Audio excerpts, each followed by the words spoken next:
welcome to Shelby Township Parks and Recreation in the News. I'm Joe Youngblood, and with me today we have a very special guest, Michael Ward, Shelby Township resident. Mike, thanks for being on the show today. And Mike, you're becoming known as the race guru here in the southeast Michigan, Shelby Township. And first I just want to thank you for all that you do, which directly affects us here in Shelby Township, which is very important to us, the Special Olympics. So many different races you're involved with. The first one I want to talk about is the Go for the Gold. And Mike, if you can explain to us a little bit of background of Go for the Gold and how you became involved. Good. It'll be our 11th year doing the race. It started 11 years ago with Trent Briney, one of the guys on the Brooks Hansen team, teamed up with Gene Lambert, and they decided they had this other guy they knew in the township that might be a good one to get on the team. And I got involved 11 years ago. Then Trent since moved on, so I've become the co-director. I work very closely with Gene Lambert from Special Olympics, and we put it together every year. It's 11 years running, and I think I've estimated probably 85,000 we brought in the last 10 years, collectively over that time. That's amazing. And this past May, we took a group of athletes, 35 athletes, special needs athletes, to the Summer Olympics up at Mount Pleasant. And a direct correlation to that is the money that is being raised at the Go for the Gold. And I know all the athletes really appreciate it because it does cost money still. It's all based on fundraisers, and they go up for 3 days. And we also have some of the athletes help out at the Go for the Gold. That's right, yeah. Now, the Go for the Gold 11th year, which that's amazing that it's already been 11 years. Yeah. What is the date and location of this? It's going to be July 11th, which is a Saturday morning, as it's every year. We backed it up 1 week, trying to avoid other races. It starts at 9 a.m. There's a 5K, a 10K, and several different levels of kids runs, and they all get medals. Big giant finish line with all the colorful finish. And then we have a special run for special kids as well. Wonderful. And it's very inspiring. It's a very big party atmosphere. We have the DJ there to entertain. We have free coffee. We have all the food and drinks for everybody. And it's just a lot of fun as part of it. But also, you get an opportunity to walk or run. The kids get to participate, promotes fitness at the same time, and we raise money for Special Olympics. Wonderful. Sounds like there's a race for everyone there. Yeah, that's a good way to look at it. All the different races you have it's amazing. Sounds like kind of more of a family atmosphere too. I think that's true. In a lot of the races that I'm involved with, we try to promote it that way. Right. We like people to come out and everybody enjoy it, even if you're a spectator. And that's what makes it so nice. And teamed up with Gene and the other gentleman, Joe Burns, the three of us are kind of the team in this area that when someone does an event, they usually contact one of us three, and usually all three of us are involved in all the different events to help each other. And I know he just did his Back to the Beach run back in May, and a portion of that money goes to Special Olympics. Definitely, we appreciate that. Yeah. Now, what type of numbers do you guys normally anticipate as far as the number of runners at the Go for the Gold? Well, we've been getting around 600, somewhere in that area, pretty consistently the last probably 3 or 4 or 5 years. Pretty consistent number, split between the 5 and the 10. We added the 10K in a number of years back, and I didn't really expect it to be a hit. And we get a pretty good split on it. A lot of people want the 5K, a lot of them want the 10K. Right. The walkers can do the 5K, and they love it's a good, beautiful wooded course. And is this a lot of word of mouth from people that have been doing it from year to year, or how do you get the word out there? Well, interesting thing, a couple different ways. Number one, through direct mail from our previous races. Okay. Is a big one. The other one is all the Hansen running stores, Brooks Hansen running stores, have the flyers, and they're real good about supporting the community. Every event we do, they donate certificates for prizes.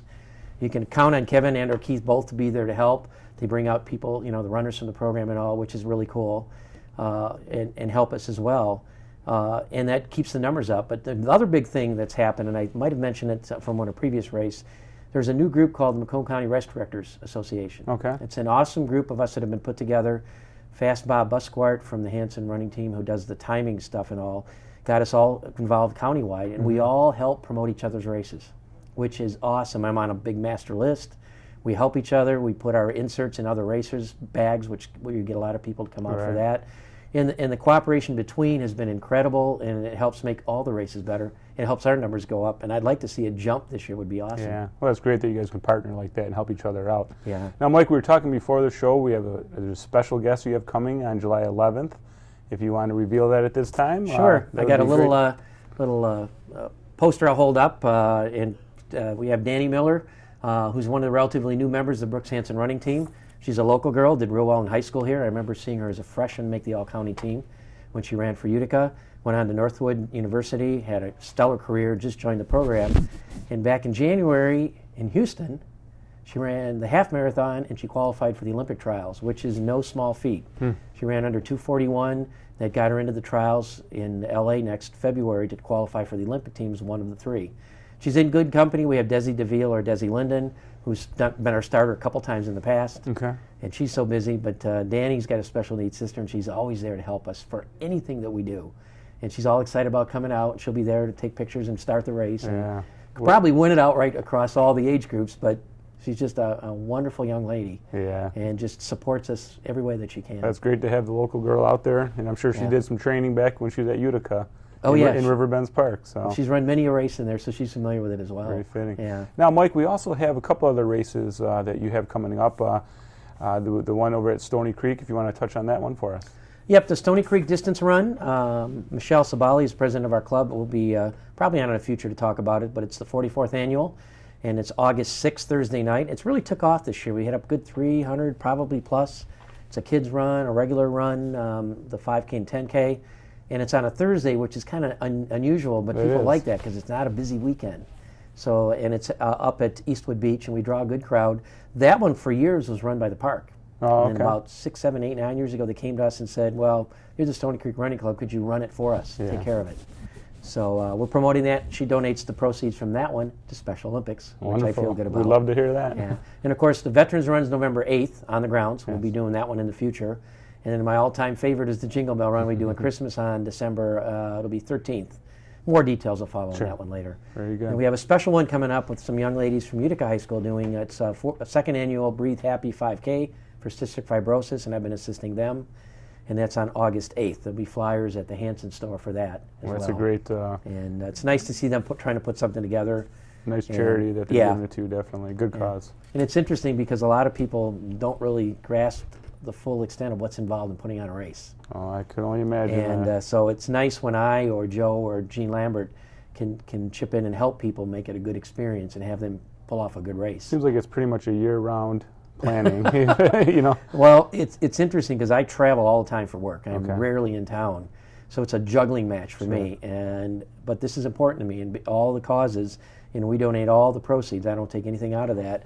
And it's just important to me that we give back to the community, and Special Olympics is one of many, but it's one of the big ones, and it, of course, benefits you as well. Well, wonderful, Mike. Well, once again, we appreciate all the time that you volunteer to all the residents of Shelby Township and all surrounding areas that come out to the race, and especially to our Special Olympic athletes who they can't thank you enough for all that you do. Cool. We do, if you're interested in any information on it, you can go to www.goforthegoldraces.com.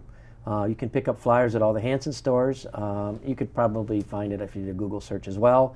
Or you can contact me. I'll give my phone number out. I have no problem with that, 586-484-5523. Wonderful. So. Well, thanks again, Mike. Appreciate you being on the show. And if you have any questions for Mike, you have the number, you have the website. So we hope to see you out there at the Go for the Gold on July 11th. Thanks Joe. Mike. The picnic shelters at Riverbends Park are available for rent starting January 9th, 2012.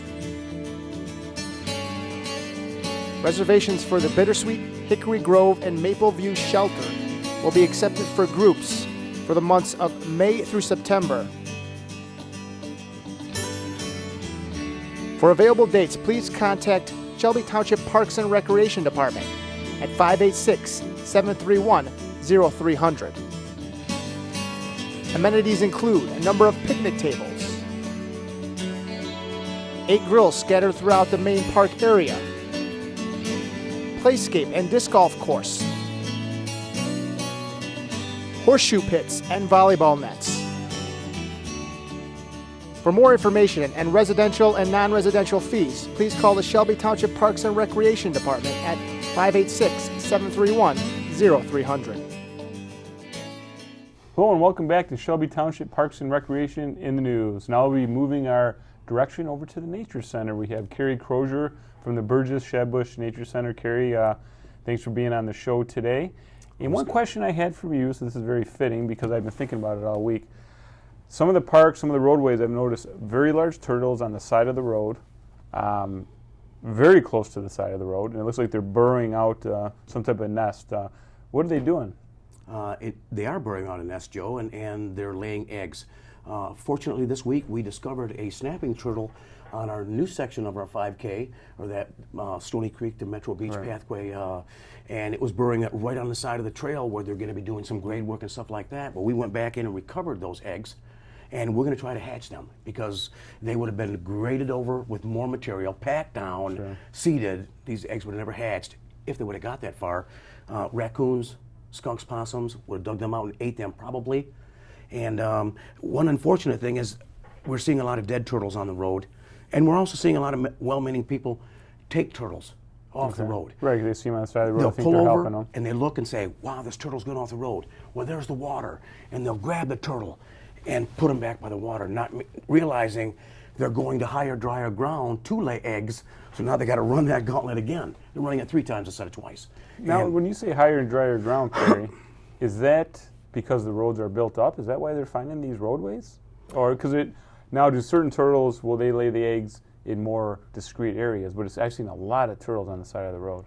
Well, we're having more and more roadways in areas where there are streams and creeks and ponds and stuff, and they have to have the drier ground to lay their eggs. That's the first thing they see going up the side side of the hill. roadways are built up, so that's where they're going, or they're crossing them to ground past roadways, and it's unfortunate for the turtles that with the depredation with the mammals that are eating up their eggs, and then the cars, it's putting a little bit of an impact on the turtles because they have to reach a certain size to be able to lay eggs, maturity and have young. So it's having a little bit of a negative effect on them. Are these mainly snapping turtles we're seeing doing this? Or No, this all turtles. Okay. We've seen, the matter of fact, we just found a box turtle the other day crossing the road in the park. Native box turtle. Wow, that's unusual, for our area. And you'll get the wood turtles, the box turtles, map turtles. All of them will cross pathways and roadways coming out of the water too. Now you mentioned the raccoons and different animals going after these eggs. What would you say, if you can give us an approximate survival rate? If you had 10 turtles laying eggs, how many of these nests get destroyed from the wildlife going through the eggs? I'll give you an example, Joe. I can't give you a percentage, but I'll give you an example that over at Holland Ponds, all the way to the back, we have a tall sand hill. And the turtles will actually get to the top of that tall sand hill and lay eggs. And there's got to be 20 nests there. The raccoons eat every one of them. For some reason, it's a travel corridor along streams. They have a very good nose, and they're a mammal, and they got a great nose. And turtles don't go too far from the water, and it's just a matter of walking down the old buffet line and saying, that's the one I'm eating, and they'll eat them up. And in other areas where you're not have a stream edge where they have to follow it, like say a pond per se or something, there's a good chance they can go out, and there's a moderate chance that those eggs will hatch, But anywhere you're along a river, I think it's a death curse for them because those marsupials and critters, they travel that corridor. They can't go across. They will travel it, and unfortunately, it comes to a bad end for turtles.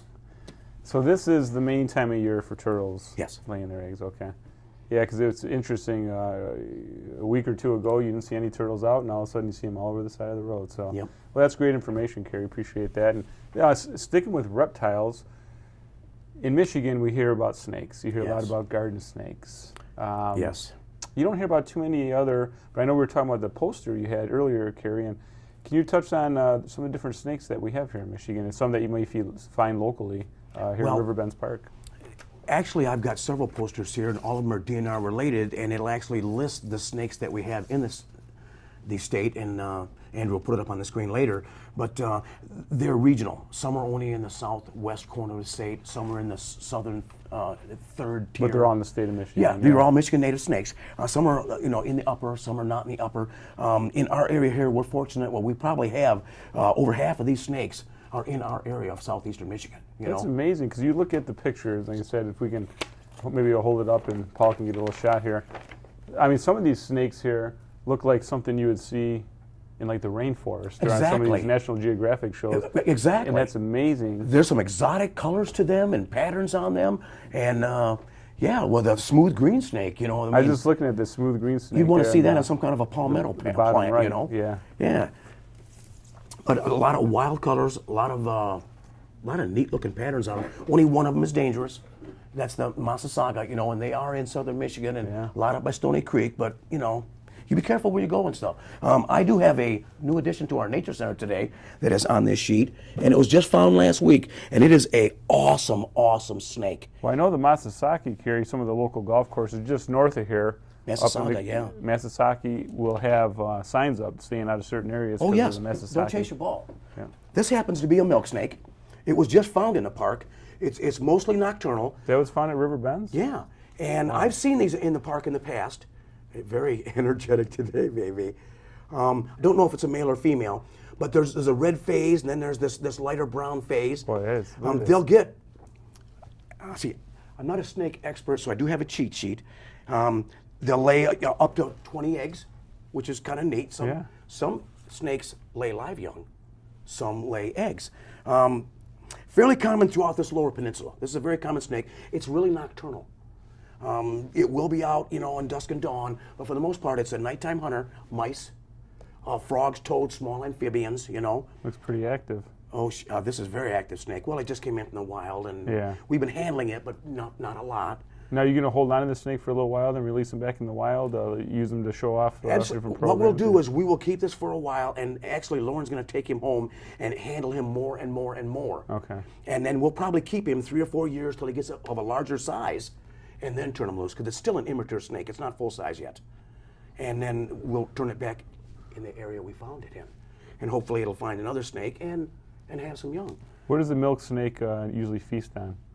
Mostly small rodents and voles, real small ones. But it does eat small reptiles also. So this would have a chance to bite you if it wanted to. Oh, it could. Yes, very good. And some Michigan snakes are very nervous and they're very bitey. Yeah. Some are very calm, as far as their temperament. People say milk snake. Oh, yeah, it's around cows and barns so that it can, eat the milk off the cow. It can't, it won't, it never will.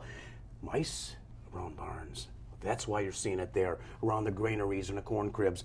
There's some rodents. This loves rodents, You will find them in subdivisions and areas, bordering wilderness, wild areas like the park, usually under boards or debris around your sheds and things like that. But just a beautiful snake. It is beautiful. Just the color patterns is just amazing. And that is good to know, Kerry, because, most people see that snake in Michigan, they're going to think it was somebody's pet. Kill it, get rid of it. Well, yeah. Yeah, I'd rather have mice than snakes.